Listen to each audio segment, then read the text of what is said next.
신은 가장 강한 포병대가 있는 군의 편이다라는 말이 있을 정도로 포병은 현대 지상군 화력의 핵심으로 자리잡고 있습니다. 강력한 위력을 지닌 대포, 로켓, 미사일 등으로 적을 공격하는 포병의 중요성은 더욱 커지고 있습니다. 공군의 발전과 탄도미사일의 등장으로 포병의 시대가 끝났다는 이야기를 하기도 했었습니다. 하지만 우크라이나와 러시아 전쟁을 통해서도 여전히 포병의 중요성이 드러났습니다.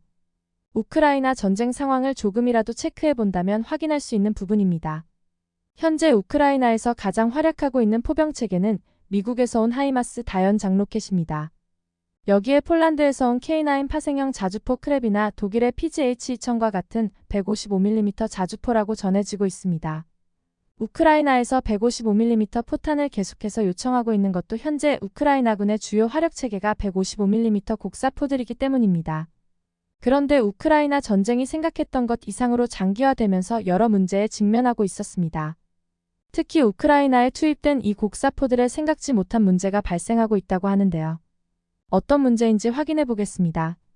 가장 크게는 전선 유지를 위해 쉴 틈 없이 포탄을 쏴대다 보니 포신이 마모되어 명중률이 떨어지고 심지어 폭발하는 사고까지 발생하고 있었습니다. 러시아 언론 타스통신의 보도에 따르면 우크라이나군이 운용하는 155mm 곡사포가 작전 중 터져나가며 우크라이나군 병사들이 죽거나 다치는 경우가 발생했다고 전했습니다. 보도한 곳이 러시아 관영 매체이다 보니 신뢰성에 의심이 가는 주장이지만 상당수 군사 전문가들은 과장이 좀 있을 수는 있으나 발생 가능성이 농후하다고 이야기했습니다. 모든 무기가 다 그렇듯 포 역시 수명이 있는 소모품이기 때문이라는 것이죠. 포가 등장한 지 수백 년이 지났지만 그 기본적인 원리는 변하지 않습니다. 뒤가 막힌 금속관 안에서 화약을 터뜨려 발생하는 가스 압력으로 포탄을 밀어내 발사 원리라는 것을 잘 알고 있습니다. 이처럼 포신이 발사 과정에서 발생하는 엄청난 열과 압력에 계속해서 노출되기 때문에 수명의 한계가 있을 수밖에 없습니다. 그렇기 때문에 오늘날 고품질 강철로 포신을 제작하고 내부에 특수합금을 씌우는 등 포신 수명을 늘리기 위해 갖은 애를 쓰고 있습니다. 하지만 포탄의 파괴력을 높이는 기술이 포신 제작 기술보다 빠르게 발전하면서 포신 수명을 늘리는 기술은 상대적으로 발전하지 못한 상태인데요.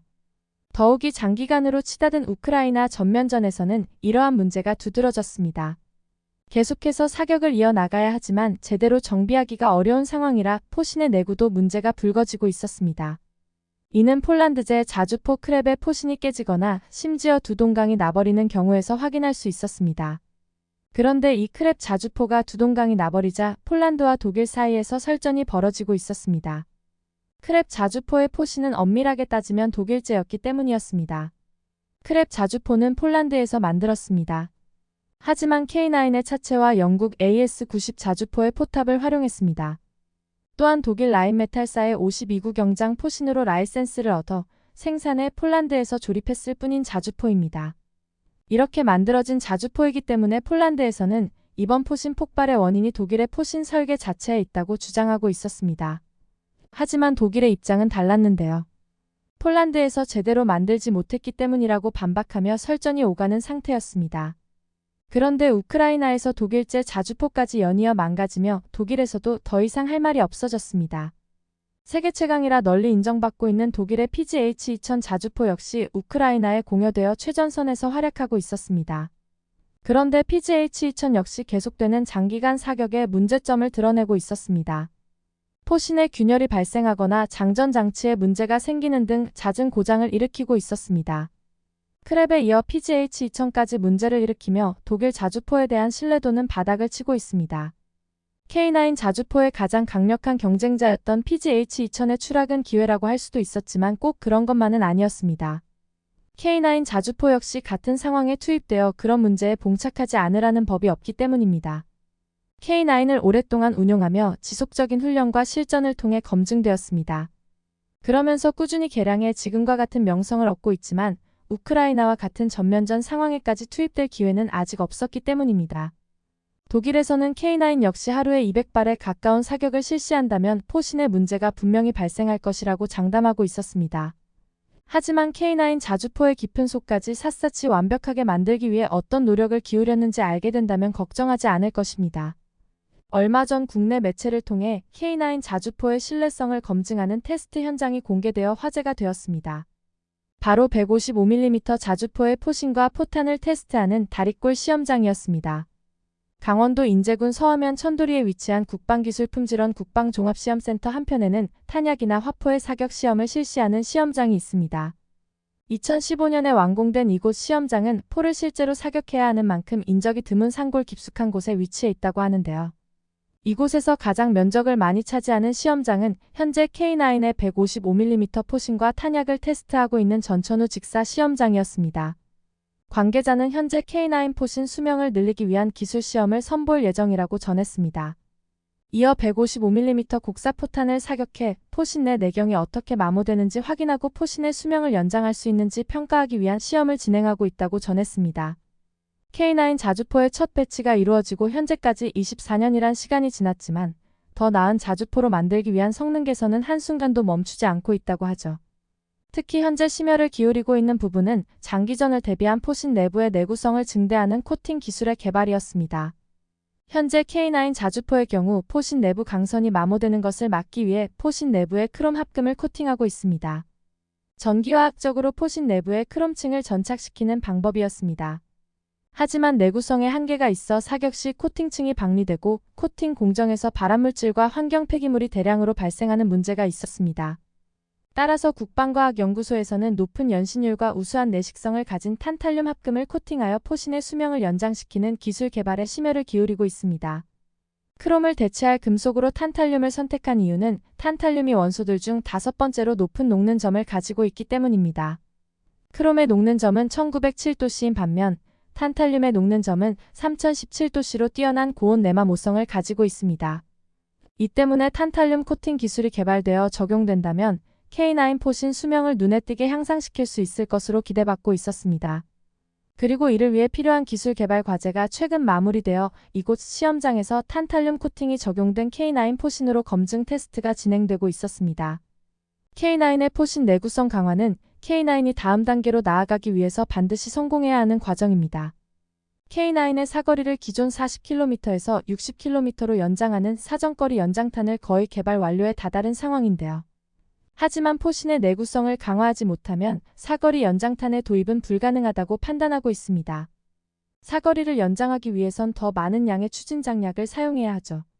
이는 더 많은 압력을 발생시키기 때문에 더 내구성이 뛰어난 포신이 아니라면 금방 망가져 버릴 수 있기 때문입니다.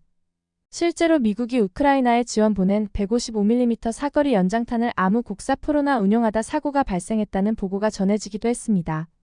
이러한 마모도 문제를 잡지 못한다면 K9A2나 K9A3와 같은 차세대 자주포로 나아가지 못할 것입니다. 실제로 올해 초 마무리 단계에 다다랐던 미국의 차기 자주포 사업이 전면 중단됐었던 것도 지나치게 빠른 포신 마모 때문이었다고 합니다. 관계자에 따르면 새로운 포신 마모 수명 증대 기술이 적용된 K9 포신은 현재까지 약 5개월 정도의 기술 시험을 진행하고 있다고 합니다. 그리고 가장 정확한 데이터를 얻기 위해선 매 사격이 동일한 조건에서 진행되고 포신이 동일한 자극을 받아야 하는데요. 이를 위해 온도에 민감한 추진장약의 경우 21도씨 정도의 온도에서 24시간 이상 온도 처리를 하고 압력을 측정하는 동구 게이지 역시 항온항습 장치에 보관한 뒤 시험에 착수하여 오차를 최대한 줄이고 있었습니다. 하루에 10번만 사격한다고 해도 최소 1000번 이상을 사격했다는 것이라고 볼 수 있습니다. 이런 복잡한 공정을 1000번 이상 반복하고 있었습니다. 심지어 더 정확한 테스트를 위해 사격 후 포신의 상태를 확인하는 포신 검사 장비까지도 자체적으로 개발했다고 전해지고 있습니다. 한국광기술원에서 개발한 포신 검사 장비는 고속 레이저 센서 기술을 활용한 것으로 레이저 센서가 장착된 로봇이 포신 내부를 360도 회전하면서 표면 결함과 마모 정도를 매우 정밀하게 측정할 수 있습니다. 이처럼 우리 기술진들은 K9을 개발하고 발전시키기 위해 엄청난 노력을 투자해 왔었습니다. 이런 엄청난 노력들을 알고 있기에 K9 자주포에 대한 관심은 더욱 높아지고 있습니다. 최근 루마니아와의 K9 자주포 구매 협상은 구분응선을 넘었다고 해도 과언이 아닙니다. 루마니아는 K9 53문, K10 탄약 운반 장갑차 36대 등 총 1조 4천억 원 규모의 수출 마지막 단계 협상을 진행 중입니다. 루마니아는 이중 K9에만 1조 1천억 원을 썼다고 전해지고 있습니다. 이번 수주까지 성공할 경우 K9 자주포는 노르웨이, 루마니아, 에스토니아, 튀르키예, 폴란드, 핀란드 등 10개 나라에 도입되는 것입니다. 루마니아는 폴란드에 이어 K방산에 가장 적극적인 러브콜을 보내고 있는 국가 중 한 곳입니다. 2032년까지 주요 무기 도입에 399억 달러 하나 약 55조를 투입할 계획이라 앞으로 더 많은 것들이 기대되고 있습니다. 이처럼 우리 기술진들의 열정과 노력으로 탄생한 K9 자주포의 증가가 드러나고 있음은 매우 기쁜 일이 아닐 수 없습니다. 앞으로 더 많은 소식 전할 수 있길 기대하는 바입니다. 영상을 끝까지 시청해주셔서 감사합니다. 구독과 좋아요는 영상 제작에 큰 힘이 됩니다.